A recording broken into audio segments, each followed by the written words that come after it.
Bismillahirrahmanirrahim. Assalamualaikum warahmatullahi wabarakatuh. Selamat pagi, semangat pagi, salam sejahtera untuk kita semua. Hari ini adalah suatu hari yang membanggakan bagi saya, Kantor Wilayah Kementerian Hukum dan Hak Asasi Manusia Nusa Tenggara Barat. Saya kedatangan seorang tamu istimewa, tamu yang peduli terhadap umat Nusa Tenggara Barat. Beliau aktif di bidang memberikan informasi kepada masyarakat Nusa Tenggara Barat. Beliau adalah Ketua PWI, hadir bersama kita dalam acara ngobrolin inspirasi dan aspirasi. Mudah-mudahan kita mendapat manfaat dari kegiatan pada pagi hari. Selamat datang Pak Ketua PWI. Ya, selamat datang Bapak Kakanwil. Ini saya surprise ya. Saya diwawancari oleh Bapak Kakanwil. Ya, ini ngopi kita Pak. Ini ngopi ini adalah kita mencoba untuk menggali inspirasi dan aspirasi dalam rangka Kanwil Kumham NTB meraih wilayah birokrasi bersih dan melayani ya. Maka mudah-mudahan acara ini bermanfaat bagi kita di lingkungan Kanwil Kumham NTB dan juga masyarakat Nusa Tenggara Barat, bahwa kami sudah berbuat yang terbaik kepada masyarakat dan mudah-mudahan masyarakat bisa. Ada beberapa hal yang ingin saya tanyakan Pak, bahwa saat ini berbagai media itu berlomba-lomba untuk memberikan informasi kepada masyarakat dan mudah-mudahan ini menjadi bagian yang terbaik sebetulnya dari masyarakat. Tapi ada dilema di akhir-akhir ini, di masa pandemik ini, kegiatan jurnalistik juga tidak mampu berkembang dengan baik. Apa yang ingin Bapak sampaikan terkait dengan? Ya, terima kasih Pak Haris. Pertama-tama tentang bagaimana kehidupan jurnalistik di akhir-akhir ini di pandemi sangat berdampak. Yang jelas sangat berdampak sehingga tugas utama sebagaimana kalau kemerdekaan pers itu kan untuk semua, ya, betul. Tidak hanya untuk insan pers, tapi juga jajaran Kemenkumham maupun OPD yang lain atau satker yang lain bersama masyarakat. Nah, masalahnya adalah dalam rentang 2 tahun terakhir ini kondisi kehidupan pers kita sangat luar biasa berdampak dalam konteks pendapatan. Maupun hal-hal yang lain. Ketika misalnya di koran saja lah Pak, atau majalah, ketika berproduksi kan produksinya sangat tinggi biayanya, tapi pembacanya sedikit dalam konteks yang membeli. Di hotel sudah selesai, tidak ada. Di mana-mana saja pelayanan publik sudah berhenti berlangganan. Nah, ketika dampak ini terjadi, maka kebijakan perusahaan itu satu, ada yang langsung merumahkan wartawannya, luar biasa, atau gajinya dipotong sampai 50%. Ini fakta real, fakta real yang dihadapi. Sehingga ketika ada wartawan yang dirumahkan, maka dia berekspansi. Artinya secara personal mendirikan sebuah media online. Media online ini tidak semudah juga untuk mendapatkan iklan. Tapi untuk menyambungkan bakat, minat, kemampuan, bahkan itu menjadi sumber ekonomi juga. Gitu ya. Nah, itulah yang terjadi sekarang di Nusa Tenggara Barat. Di sisi lain juga kompetisinya juga sangat ketat. Ya. Pemberitaan antar media online katakanlah juga seperti itu. Nah, berkompetisilah antara wartawan ini juga dengan hoax. Nah, ini yang terjadi sekarang, Bapak Kamil. Nah, ketika terjadi dengan hoax ini, disitulah kita berposisi organisasi profesi seperti PWI. Bagaimana supaya wartawan ya berbuatlah kebaikan, tidak lalu menyebar hoax, provokatif dan sebagainya. Tapi yang utama adalah kemerdekaan pers ini akan senantiasa tetap eksis apabila wartawannya sejahtera. Betul. Nah, persoalan utama di Nusa Tenggara Barat, kalau kita berbicara tentang aturan hukum misalnya, kode etika, jadi pedoman moral, undang-undang, Tetapi kalau kesejahteraannya tidak mereka tidak terjamin, betul, akan berpengaruh terhadap produk karya jurnalistik mereka. Nah inilah yang senantiasa bagaimana kita menjembatani. Seperti alhamdulillah nih pemirsa ya, atau silakanlah di media sosial nanti di Kemenkumham yang punya alamat apakah di YouTube dan sebagainya. Ini kami pagi ini selain diundang untuk berbincang, tapi juga ada sesuatu yang sangat bermanfaat untuk kalangan wartawan. Ada penandatangan MOU. Ini sebuah kebijakan, saya pikir yang sangat bagus untuk menjaga bagaimana eksistensi wartawan. Ketika karyanya sangat bagus, maka dibaca oleh warga masyarakat. Nah, ada perubahan perilaku misalnya untuk sebuah kebaikan atau pemikirnya berubah, maka ini sesuatu yang sangat menggembirakan bagi kami.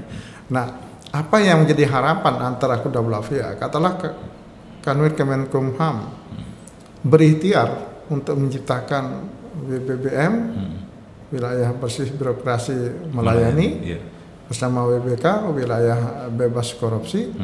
Saya pikir ini sebuah keniscayaan.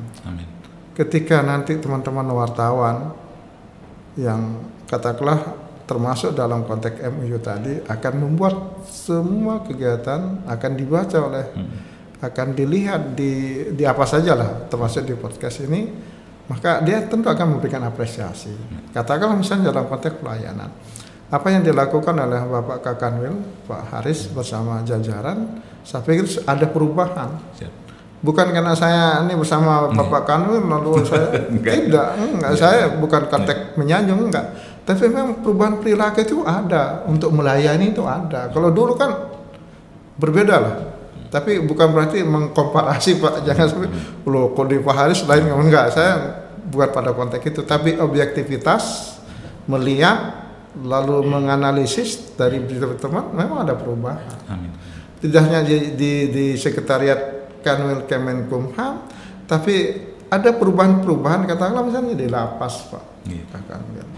Di lapas itu kan selalu ini menjadi perdebatan tentang pemberitaannya, kok di sana menjadi sumber peredaran narkoba misalnya. Tapi sekarang sudah mulai ada perubahan kan? Karena apa?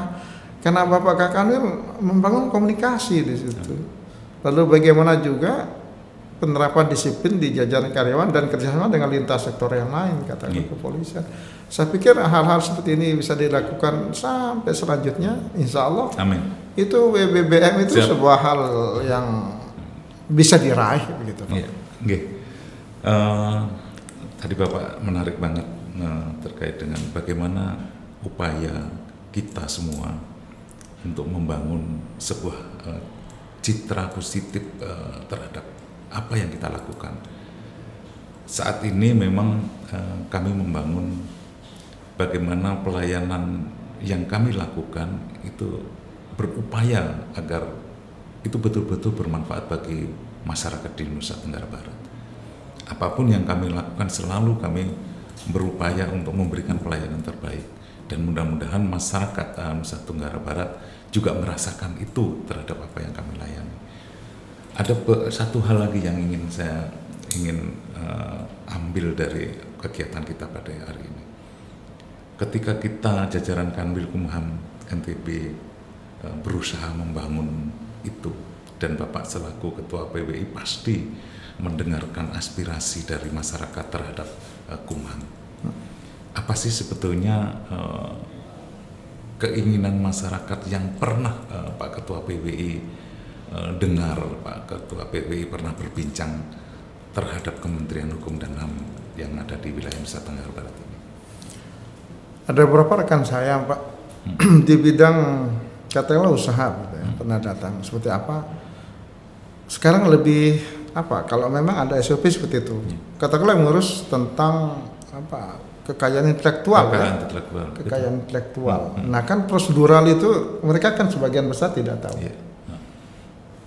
Nah sekarang ini ada perubahannya seperti apa?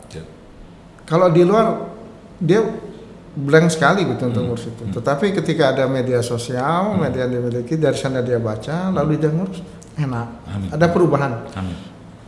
Itu teman yang punya apa ya, kekayaan intelektual itu pernah saya wawancara juga.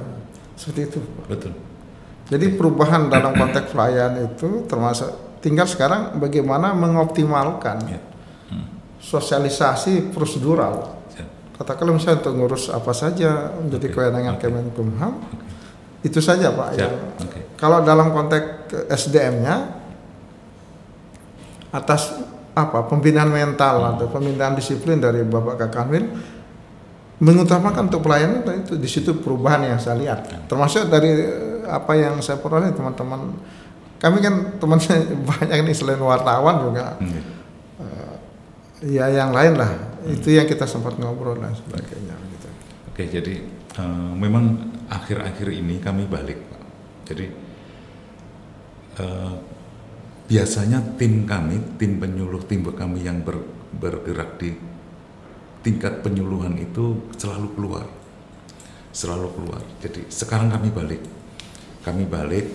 tim penyuluh kami arahkan untuk penguatan terhadap internal kita, sehingga teman-teman di lapas rutan termasuk teman-teman di imigrasi yang memberikan pelayanan kepada masyarakat dikuatkan dulu oleh tim penyuluh kita di internal, sehingga ketika semua pada saatnya nanti bergerak keluar kepada masyarakat itu sudah mendapatkan penguatan dari tim-tim penyuluh. Sehingga kami dalam waktu dekat ini kami juga akan membangun kembali sebuah namanya Biladu. Biladu itu mobil penyuluhan terpadu. Nah, nanti sudah kami buatkan dan kami sudah tekad sama-sama. Nanti begitu kami turun itu sudah ada teman-teman dari bidang hukum, teman-teman dari keimigrasian, teman-teman dari pemasyarakatan yang sama-sama ingin memberikan informasi kepada masyarakat agar masyarakat betul-betul paham apa yang menjadi tugas fungsi Kementerian Hukum dan HAM dan juga memudahkan pelayanan kepada masyarakat. Kami lebih banyak akan jemput bola dan tentu nanti pada saatnya Pak Ketua PBI dan Pak Gubernur untuk sama-sama meluncing kegiatan ini. Dan mudah-mudahan kegiatan ini akan bermanfaat bagi masyarakat Nusa Tenggara Barat. Mungkin pertemuan hari ini yang sangat luar biasa, bisa ketemu, bisa bincang, mudah-mudahan memberikan manfaat kepada kita semua, tentu kepada masyarakat Nusa Tenggara Barat. Kita akhiri, Assalamualaikum warahmatullahi wabarakatuh. Waalaikumsalam warahmatullahi wabarakatuh. Terima kasih Bapak Kakanwil.